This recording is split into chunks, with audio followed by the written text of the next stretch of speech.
According to Wikipedia, on March 7, 321, however, Roman Emperor Constantine I issued a civil decree making Sunday a day of rest from labor, stating, "All judges and city people and the craftsmen shall rest upon the venerable day of the sun." According to Wikipedia, on March 7, 321, however, Roman Emperor Constantine I issued a civil decree making Sunday a day of rest from labor, stating, "All judges and city people and the craftsmen shall rest upon the venerable day of the sun." According to Wikipedia, on March 7, 321, however, Roman Emperor Constantine I issued a civil decree making Sunday a day of rest from labor, stating, "All judges and city people and the craftsmen shall rest upon the venerable day of the sun." According to Wikipedia, on March 7, 321, however, Roman Emperor Constantine I issued a civil decree making Sunday a day of rest from labor, stating, "All judges and city people and the craftsmen shall rest upon the venerable day of the sun." According to Wikipedia, on March 7, 321, however, Roman Emperor Constantine I issued a civil decree making Sunday a day of rest from labor, stating, "All judges and city people and the craftsmen shall rest upon the venerable day of the sun." According to Wikipedia, on March 7, 321, however, Roman Emperor Constantine I issued a civil decree making Sunday a day of rest from labor, stating, "All judges and city people and the craftsmen shall rest upon the venerable day of the sun."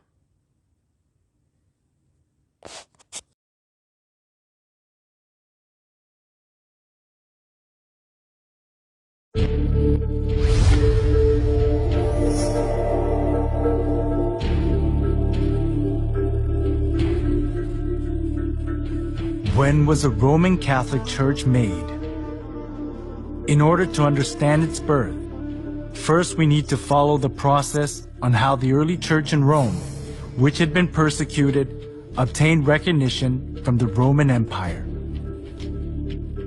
The church in Rome kept the undefiled truth of the early church in its initial stage, but later accepted various gods of Rome and religious customs when it became acknowledged as a Roman religion. And this gave birth to the Roman Catholic Church that has the characteristics of Roman polytheism.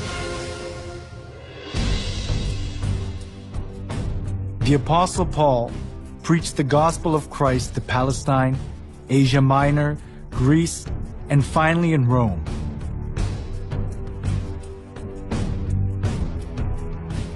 The church in Rome was not welcomed in its initial stage. It was because of the monotheism of Christianity, and the polytheism of Rome conflicted with each other.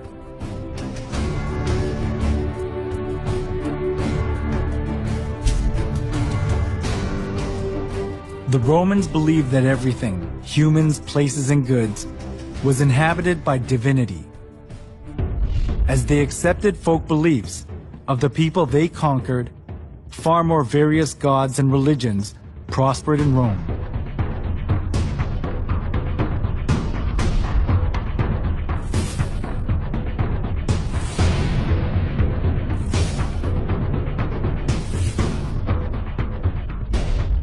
Christian monotheism that appeared in this age went counter to the polytheistic concept of Rome, especially as the Roman emperors approved all the religions of the people they conquered in order to rule over them and to achieve their political purposes.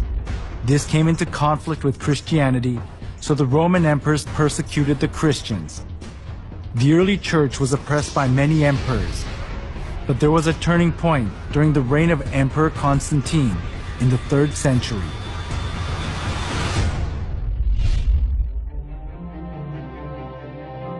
In 313, Emperor Constantine proclaimed the Edict of Milan. The edict approved Christianity as a legal religion of Rome and gave legal privileges and immunity from military duty and taxes to the Christian clergy.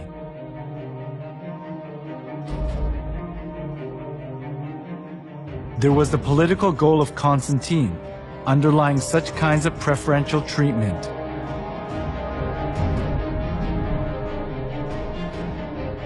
It was Mithraism, the sun worship religion, that was diffused throughout Rome. But all the Roman emperors deified themselves and enforced people to worship them. Some of the nobility were fascinated by the Egyptian mystery religion.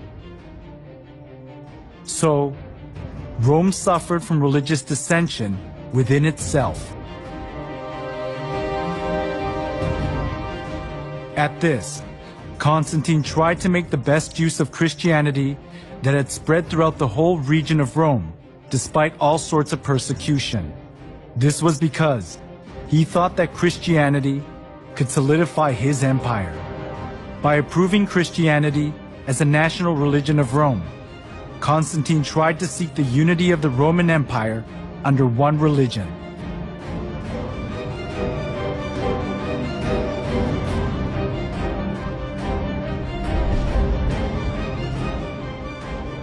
Thanks to Constantine's pro-Christian policies, many believers of the polytheistic religions of Rome streamed into the Christian Church. This tightened Constantine's political grip, and Christianity positioned itself as the religion of Rome, expunging persecution and contempt it had received so far. However, the indiscreet conversion they did without having any kind of understanding or faith, rather produced an adverse effect: the influx of pagan customs into the church.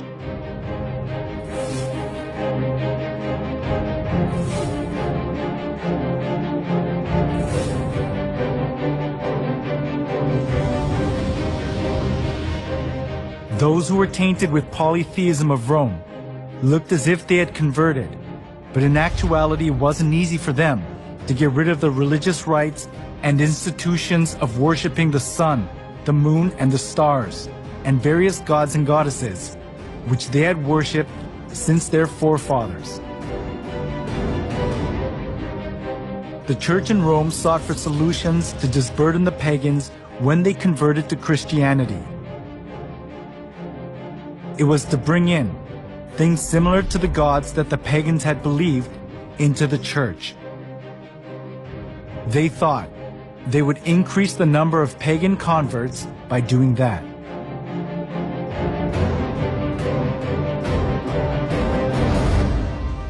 For the Christian bishops introduced, with but slight alterations, into the Christian worship those rites and institutions by which formerly the Greeks and Romans and others had manifested their piety and reverence towards their imaginary deities, supposing that the people would more readily embrace Christianity if they perceived the rites handed down to them from their fathers still existing unchanged among the Christians.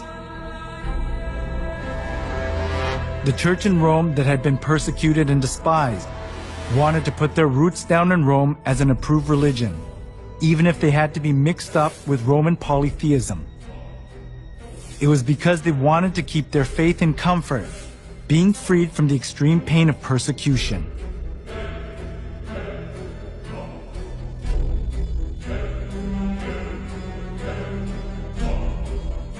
To attract more pagans, the church in Rome tried to Christianize various kinds of pagan gods to suit the Bible. One of the most representative things among them was accepting pagan customs of the sun god worship tradition. The church in Rome identified Jesus with the sun god.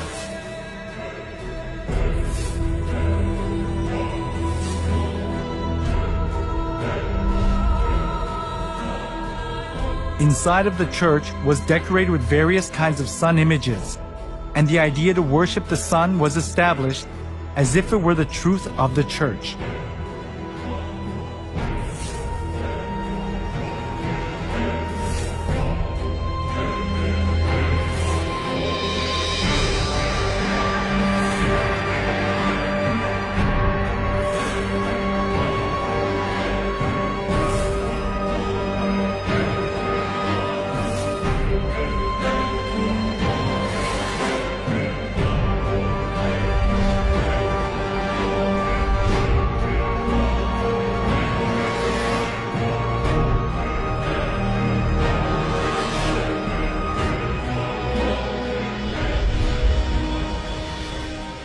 All judges, city people, and craftsmen shall rest on the venerable day of the sun.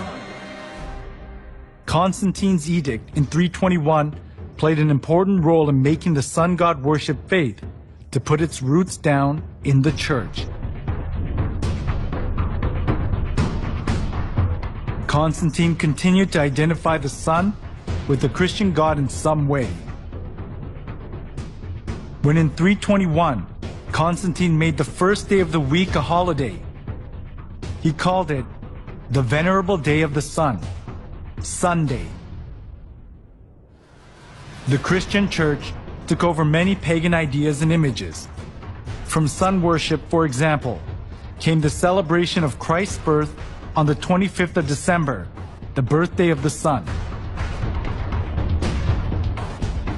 As the sun god worship mingled in with Christianity, the church in Rome was deprived of its purity of the early church and changed its appearance to the Roman Catholic Church.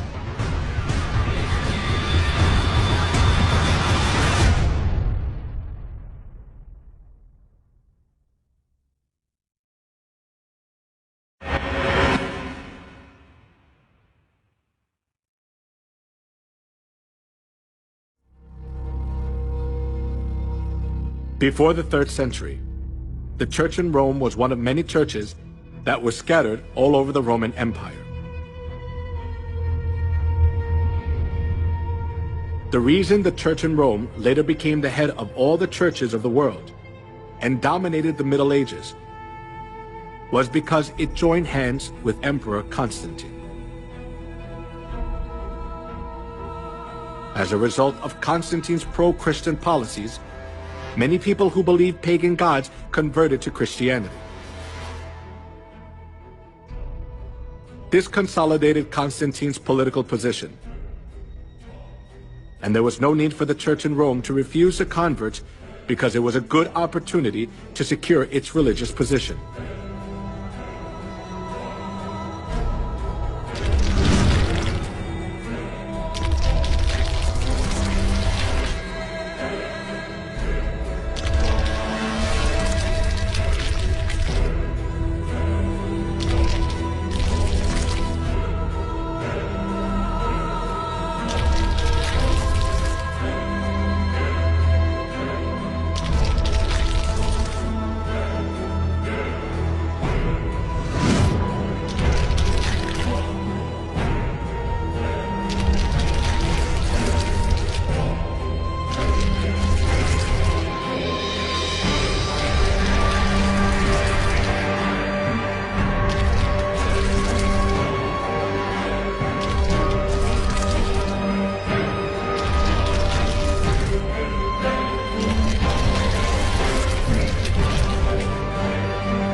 After the church in Rome accepted pagan idolatry and doctrines, it was quickly secularized. During the Middle Ages, it was even hard to tell the difference between the church and the secular world. The Catholic Pope enthroned kings, and kings protected the Catholic Church. Opposing the Catholic Church itself was rebelling against one's own country.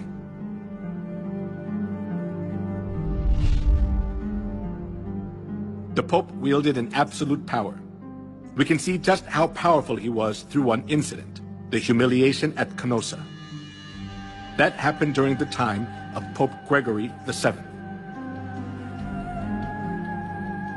Pope Gregory VII claimed that the Pope could not be judged by anyone on earth, and he could dethrone emperors and kings, and excommunicated Henry IV, the Emperor of the Holy Roman Empire, in the course of the investiture controversy. As Henry IV was faced with the crisis of being dethroned, he went to the Pope who was in Canossa.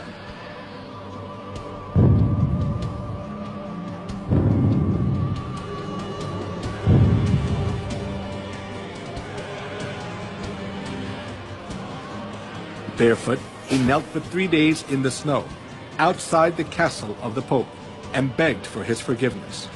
This is what is called the humiliation at Canossa incident. The Pope had so much authority that there was no one who was able to hold back the Church from abusing its power anywhere in Europe.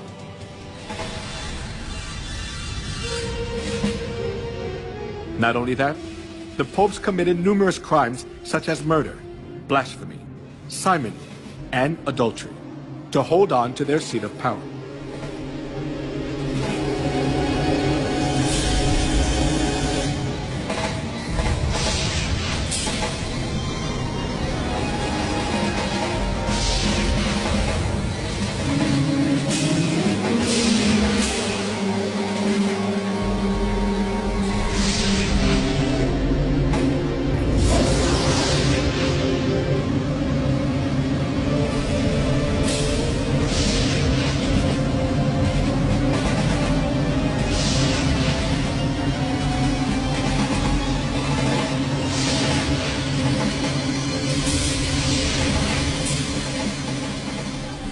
We cannot even fathom the evil deeds of the corrupt popes.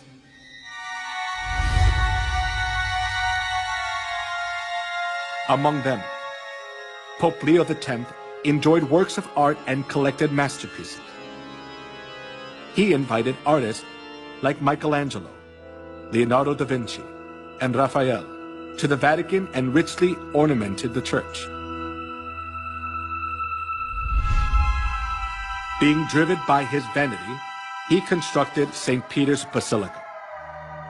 However, as he ran out of money by collecting costly works of art, he started to print a greater amount of indulgences.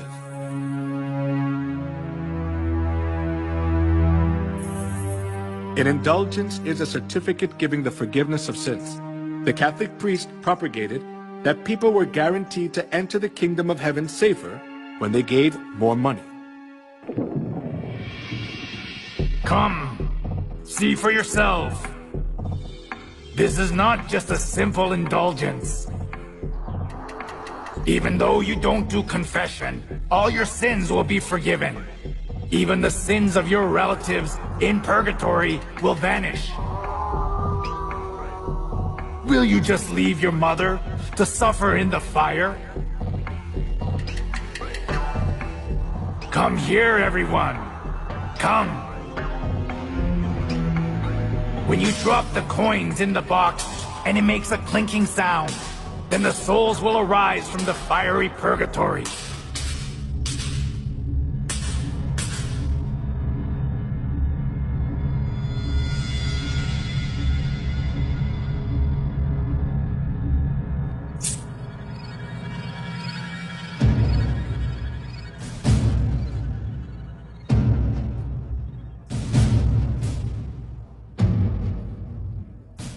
The sale of indulgence was one of the biggest businesses of the Catholic Church.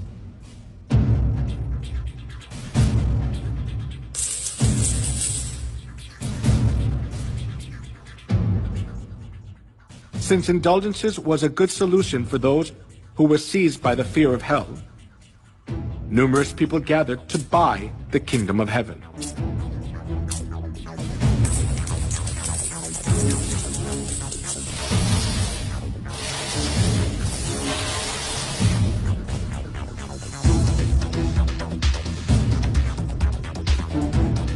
Giotto, the representative artist during medieval Europe, clearly shows the evils of indulgence in his work.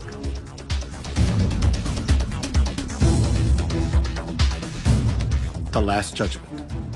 In the painting, Jesus, the judge, is in the middle and the apostles are on both sides. Heaven is shown on the right and hell is shown on the left. One thing that is worthy of notice here is the scene where souls are weighed. A man who is on his knees presents a model of the chapel to three women. The name of the man is Enrico Scorveni. He was a notorious loan shark of that time. Because loan sharking was a big sin. He could never dream of entering the kingdom of heaven. However, even though Enrico was a loan shark, he bought indulgences and paid for his sins, and proudly purchased the ticket for the kingdom of heaven.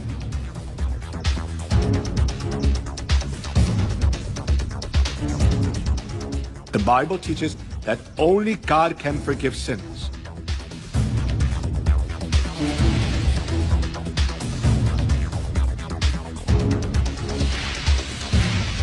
However, the Catholic Church insists that the Pope too has the authority to forgive sins.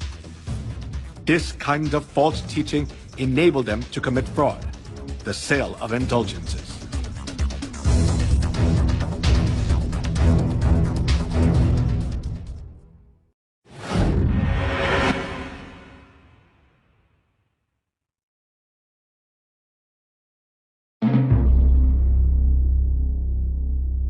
The Inquisition, run by the Catholic Church, is evidence that shows how corrupt and cruel the Catholic Church is.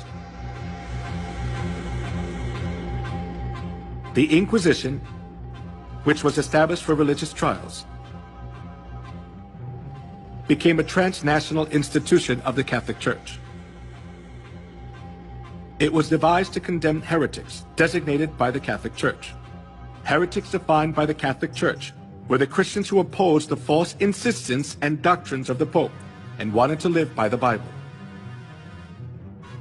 to rule over the world as they want. The popes tried to get rid of the Bible and restricted people from reading it.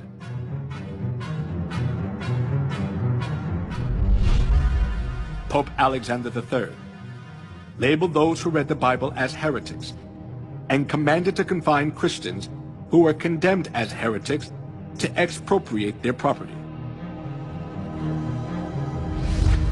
Pope Innocent III instituted the Inquisition and launched crusades to combat heresy. Numerous Christians were killed and dispossessed of their properties.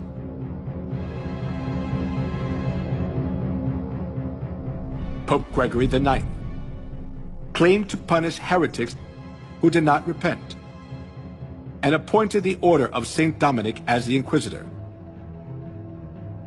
Pope Innocent IV promulgated the bull Ad Extirpanda, explicitly authorizing torture, and commanded to burn everyone who opposed Catholicism.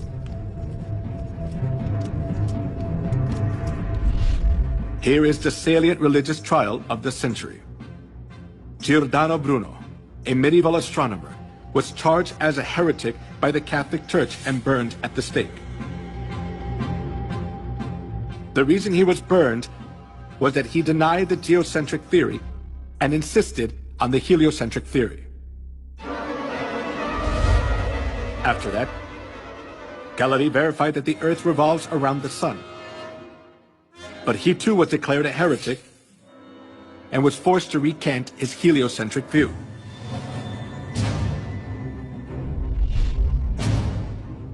Joan of Arc, Maid of Orleans, who saved France from a crisis, was burned at the stake as a witch by the Inquisition. As years went by, the Inquisition helped the Pope exercise his extraterritoriality. To stay in power, the Catholic Church accused those who stood against them of being heretics and eliminated them. If a person was charged of being a heretic once, he had no right to have counsel. He was severely tortured and ended up being imprisoned for life or executed by fire.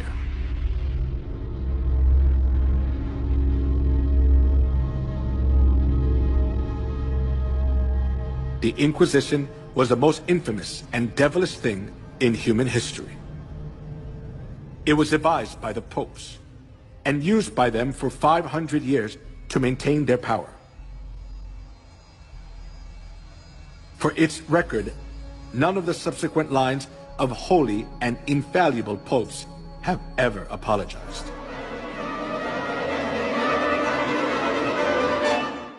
He was given power to make war against the saints and to conquer them. Historians estimate that in the Middle Ages and early Reformation era, more than 50 million martyrs perished at the hands of the papacy. During the Dark Ages, 50 million innocent people were killed. In order to increase its wealth and power, the Catholic Church killed a great number of people. It is a distortion of history to call a murderer the apostle of peace. The Bible describes the crimes of the Catholic Church as below.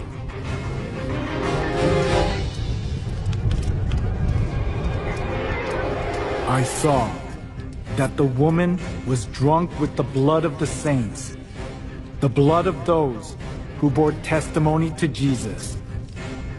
When I saw her, I was greatly astonished.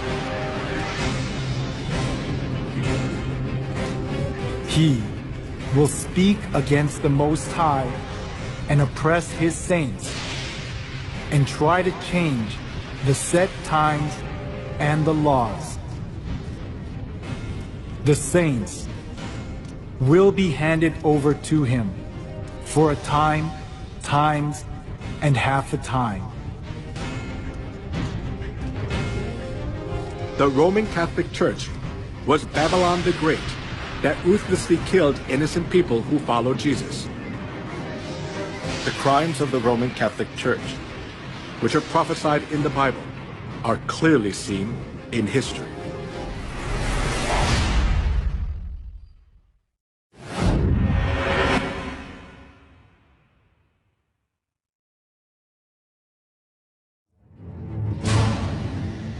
In the Museum of Torture Instruments in San Marino in Europe, the torture devices which were used during the Dark Ages are displayed.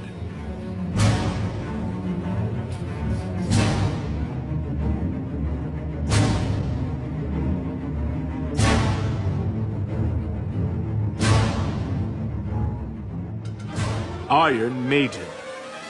It is one of the representative torture devices from the medieval period. It is an iron cabinet with a spike-covered interior, with iron spikes about 8 inches long.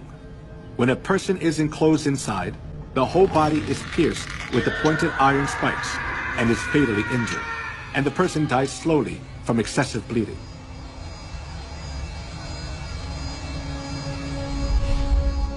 The torture device in the shape of a wheel was invented for execution. They tied a person around the wheel, then rolled it repeatedly over fire or spikes. They also bound the 4 limbs of a person on a wheel and crushed the bones using an iron bar or hammer. Then the person was thoroughly injured and died in pain, still bound to the wheel.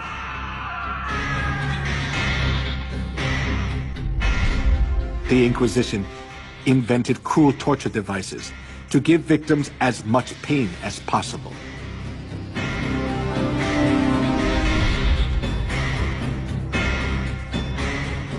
A torture device with sharp iron hooks to tear off a living person's skin.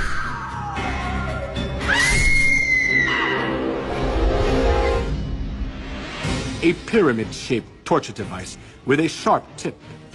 A person was put on top and suffered severe pain as a sharp point was inserted into the body little by little due to the body weight.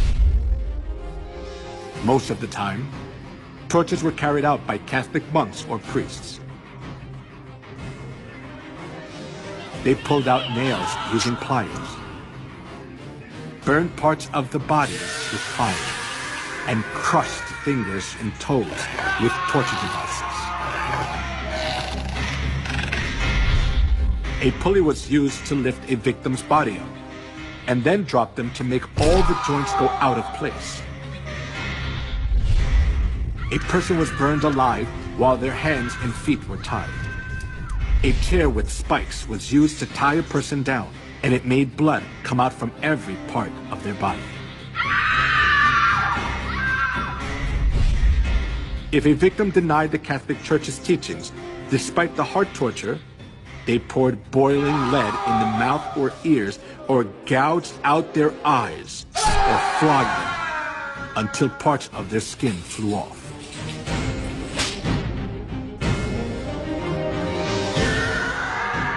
Sawing, slaying by sword and burning the victims alive. The Catholic priests enforced them to follow their teachings, holding the cross in front of them.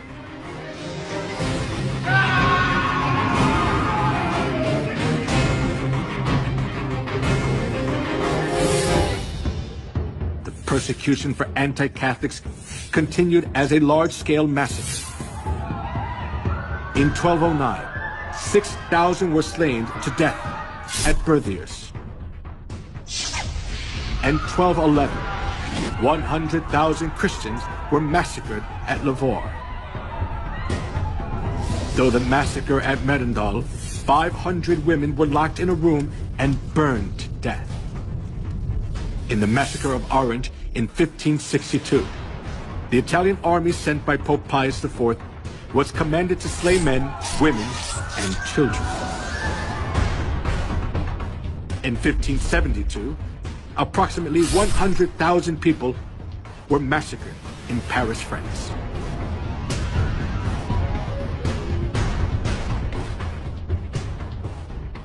He will speak against the Most High and oppress his saints. The saints will be handed over to him for a time, times, and half a time. As it was prophesied that the one who speaks against the Most High would make war against the saints and conquer them, over 50 million people were slaughtered during the Dark Ages.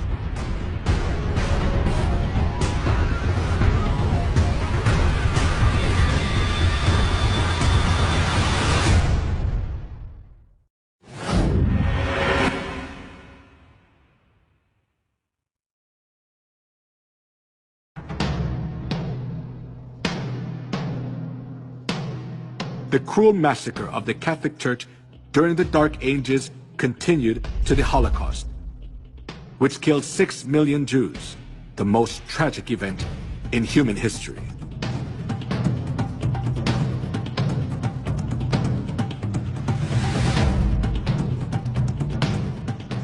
From 1933 to 1945, 6 million Jews, including 1.5 million children, were slaughtered in 15 European countries, such as Poland, Russia, Austria, Czechoslovakia, Hungary, France, Belgium, Luxembourg, Italy, Netherlands, Norway, Romania, Yugoslavia, and Greece.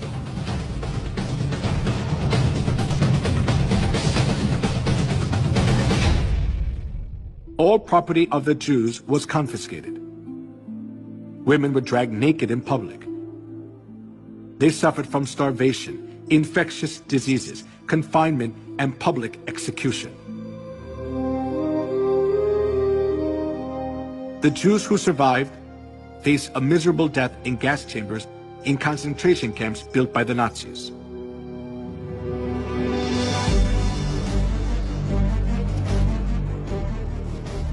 When the gates of the concentration camps for the Jews were opened, as World War II ended, the world was shocked.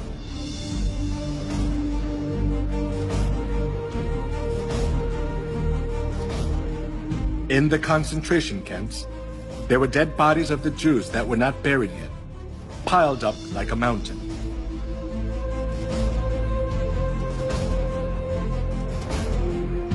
While Hitler massacred 6 million Jews under the pretext of ethnic cleansing, the Catholic Church publicly advocated Hitler's genocide of the Jews, claiming it stood for anti-Semitism.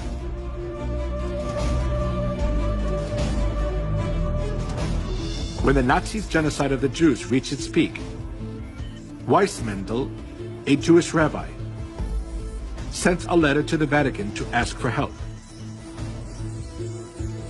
He begged the Pope to save the innocent Jews, especially young children. 1.5 million out of 6 million Jews who were slaughtered were children. His plea was a desperate outcry. However, the reply he received from the papacy was not just heartless, but blood-curdling.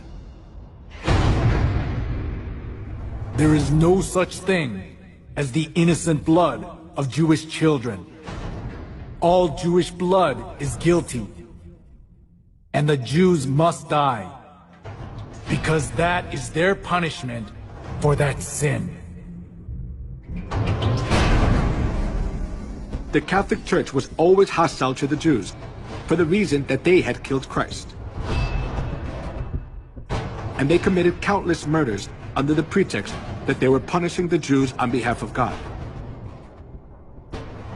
This kind of attitude of the Catholic Church greatly affected Hitler, who was Catholic. Dann wird das Ergebnis nicht die Bolschewisierung der Erde und damit das Sieg des Judentums sein, sondern die Vernichtung der jüdischen Rasse in Europa.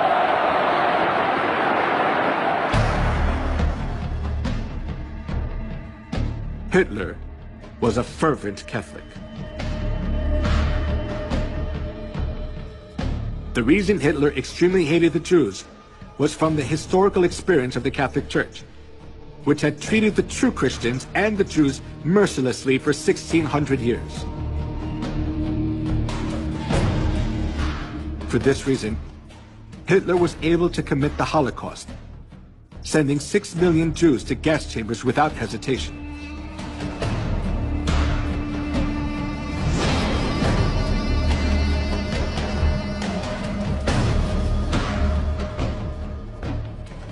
Before the massacre of the Jews began, the Catholic cardinals officiated in Mass